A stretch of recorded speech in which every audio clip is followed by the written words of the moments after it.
Hi all, வணக்கம். Welcome to Tarun food court. இந்த வீடியோவில் கம்மங்கூழ் எப்படி செய்கிறதுன்னு பார்க்கலாம். வெயில் காலங்களில் அடிக்கடி நம்ம கம்மங்கூழ் செஞ்சு குடிச்சிட்டு வந்தோம்னா நம்ம உடல் உஷ்ணம் குறையும், கூடவே ஹெல்த்துக்கும் ரொம்பவே நல்லது. ஒரு பெரிய கிளாஸில் ஒரு கிளாஸ் அளவுக்கு கம்பு எடுத்திருக்கேன். இந்த கிளாஸில் தான் நான் மெஷர் பண்ணியிருக்கேன். ஒரு தடவை நல்லா அரித்ததுக்கப்புறமா ஒரு 3-4 தடவை நல்லா வாஷ் பண்ணிவிட்டு அரை மணி நேரம் ஊற வச்சுருக்கேன். அரை மணி நேரம் நல்லா ஊறினதுக்கப்புறமா ஒரு சன்னியில் தண்ணி வடிய விட்டுடலாம். தண்ணி வடிஞ்சிட்டு இருக்கிற சமயத்தில் நம்ம எந்த கிளாஸால் கம்பு அளந்து எடுத்துருக்கோமோ அதே கிளாஸில் 4.5 கிளாஸ் தண்ணி ஆட் பண்ணிக்கலாம். தண்ணி சேர்த்ததுக்கப்புறமா 2 டீஸ்பூன் போல் கல்லுப்பு ஆட் பண்ணிக்கிறேன். இந்த தண்ணி நல்லா கொதிக்கட்டும். தண்ணி கொதிக்கிற சமயத்தில் நம்ம தண்ணி வடிய விட்டுருந்த கம்பை ஒரு மிக்ஸி ஜாரில் ஆட் பண்ணிக்கலாம். மிக்ஸி ஜாரில் சேர்த்துட்டு ரொம்ப நைஸ் பவுடராக இல்லாமல் குறைப்பாக அரைச்சி எடுத்துக்கலாம். இன்றைக்கி நான் குக்கரில் தான் செஞ்சு காட்ட போகிறேன். கம்பங்கூழை நிறைய மெத்தடில் செய்வாங்க. இந்த மெத்தட் கொஞ்சம் ஈஸியாக தான் இருக்கும். மிக்ஸி ஜாரில் கம்பை ஆட் பண்ணதுக்கப்புறமா இந்த அளவுக்கு குறைப்பாக அரைச்சி எடுத்து வந்துக்கணும். ரொம்ப ஃபைன் பவுடரெல்லாம் அரைக்கக்கூடாது. கொஞ்சம் குறைப்பாக ரவை பதத்தில் இருந்தால் கம்மங்கூழ் குடிக்கிறதுக்கு ரொம்ப நல்லாயிருக்கும்.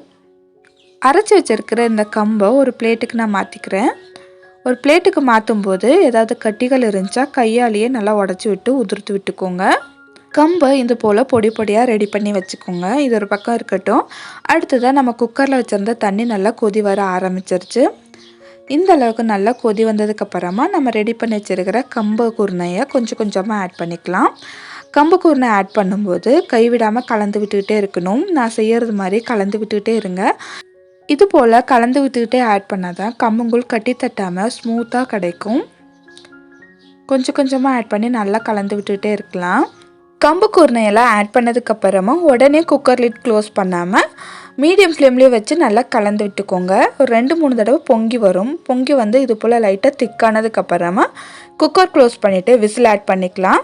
விசில் சேர்த்துட்டு ஒரு 2-3 விசில் மீடியம் ஃப்ளேம்லேயே வச்சு விட்டுக்கணும். ரொம்ப ஹை ஃப்ளேம்லலாம் வைக்கக்கூடாது. மீடியம் ஃப்ளேம்லேயே வச்சு விட்டதுக்கப்புறமா ப்ரெஷரெல்லாம் கம்ப்ளீட்டாக ரிலீஸ் ஆனதுமே குக்கர் ஓப்பன் பண்ணிக்கலாம். குக்கர் ஓப்பன் பண்ணும்போது இது போல் கன்சிஸ்டன்சியில் தான் இருக்கும். ஒரு தடவை நல்லா கலந்து விட்டுட்டு திரும்பவும் க்ளோஸ் பண்ணிவிட்டு நல்லா ஆற விட்டுடலாம். இப்போ நீங்கள் மத்தியான வேலையில் கம்மஞ்சோறு சாப்பிட்ணுன்னு நினச்சிங்கன்னா மார்னிங்கே ப்ரிப்பேர் பண்ணி வச்சுட்டா தான் நல்லா திக்காகும். இந்த அளவுக்கு திக்காக இருக்குது இல்லைங்களா, இது போக இன்னும் கெட்டியாக ஆரம்பிக்கும். ஒரு தடவை நல்லா கலந்து விட்டுட்டு திரும்பவும் குக்கர் க்ளோஸ் பண்ணிவிட்டு அப்படியே விட்டுடணும். சூடெல்லாம் நல்லா ஆறட்டும். இது நல்லா சூடு ஆறினதுக்கப்புறமா இந்த அளவுக்கு நல்லா திக்கான கன்சிஸ்டன்சியில் வந்துடும். இந்த அளவுக்கு நல்லா திக்கானதுக்கப்புறமா கொஞ்சம் போல் தண்ணி தொட்டுட்டு சின்ன உருண்டைகளாக செஞ்சு வச்சுக்கலாம். இந்த கம்மங்களியை நம்ம ஏதாவது ஒரு சாம்பார் தொட்டு சாப்பிட்றதுக்கு ரொம்ப நல்லாயிருக்கும். முருங்கைக்கீரை சாம்பார் ரொம்பவே சூப்பராக இருக்கும். மிச்சம் இருக்கிறத உருண்டை செஞ்சுட்டு தண்ணியில் போட்டு வச்சுட்டோன்னா நம்ம கம்மங்கூழ் செஞ்சுக்கலாம். இதை சின்ன உருண்டைகளை நான் செஞ்சு வச்சுக்கிறேன். ஒரு பிளேட்டில் கொஞ்சம் போல் தண்ணி தொட்டுட்டு ஒரு 2 ஸ்பூன் அளவுக்கு ஆட் பண்ணி நல்லா உருண்டைகளாக உருட்டி வச்சுக்கலாம். இது போல் எல்லா கம்மஞ்சோரையும் உருட்டி வச்சதுக்கப்புறமா ஒரே ஒரு உருண்டை மட்டும் எடுத்து ஒரு பிளேட்டில் வச்சுக்கிறேன். ஒரு பிளேட்டில் வச்சதுக்கப்புறமா கொஞ்சம் போல் நாட்டு சக்கரை சேர்த்துக்கிறேன். நாட்டு சக்கரை சேர்த்ததுக்கப்புறமா 1 டீஸ்பூன் அளவுக்கு நெய் சேர்த்துட்டு கம்மஞ்சோறு கூட தொட்டு சாப்பிட அவ்வளோ சூப்பராக இருக்கும். எப்போ கம்மங்கூழ் செஞ்சாலும் இது போல் ட்ரை பண்ணி பாருங்கள். அடுத்ததாக கம்மங்கூழ் எப்படி செய்கிறதுன்னு பார்க்கலாம். இதில் ஒரு 2 உருண்டை போல் எடுத்துருக்கேன். கொஞ்சம் போல் தண்ணி சேர்த்துட்டு நல்லா கலந்துக்கிறேன். இந்த அளவுக்கு கட்டி இல்லாத மாதிரி நல்லா ஒரு ஸ்மூத் கஞ்சியாக கரைச்சிக்கணும். இந்த அளவுக்கு நல்லா கரைச்சதுக்கப்புறமா 1 கிளாஸ் போல் கெட்டியான தயிர் ஆட் பண்ணிக்கிறேன். தயிர் சேர்த்துட்டு திரும்ப ஒரு தடவை நல்லா கலந்து விட்டுக்கிறேன். உப்பு நம்ம கம்மங்கூழ் வேக வைக்கும் போதே போட்டிருந்தோம் இல்லைங்களா, அதுவே போதுமானதாக இருந்தால் ஓகே. இல்லைன்னா செக் பண்ணிவிட்டு கொஞ்சம் போல் உப்பு தேவைப்பட்டால் ஆட் பண்ணிக்கோங்க. எனக்கு கரெக்டாக இருந்தது. கரைச்சி வச்சுருந்த கம்மங்கூழ் ஒரு சின்ன பாத்திரத்துக்கு மாற்றிட்டு மேலே கொஞ்சம் போல் வெங்காயம், சின்ன வெங்காயம் இருந்தால் அது யூஸ் பண்ணிக்கோங்க. எங்கிட்ட இல்லாதனால பெரிய வெங்காயம் கட் பண்ணி சேர்த்துக்கிறேன். கூடவே பொடியாக கட் பண்ண மாங்காய் சேர்த்துக்கிறேன். இது கூடவே வத்தலெல்லாம் நீங்கள் ஆட் பண்ணிக்கலாம். சீனி அவரைக்காய் வத்தல், சுண்டக்காய் வத்தல், மோர் மிளகாய், எண்ணெயில் பொரிச்ச கலர் குடல் இதெல்லாம் வச்சு சாப்பிட்லாம். ரொம்ப சூப்பராக இருக்கும். இன்றைக்கி சிம்பிளாக வெங்காயமும் மாங்காயும் வச்சு தான் நாங்கள் சாப்பிட போகிறோம். அவ்வளோ அருமையாக இருக்கும். வெயில் காலத்துக்கு ஒரு சூப்பரான ஃபுட்னா கண்டிப்பாக கம்மங்கூழ் தான்.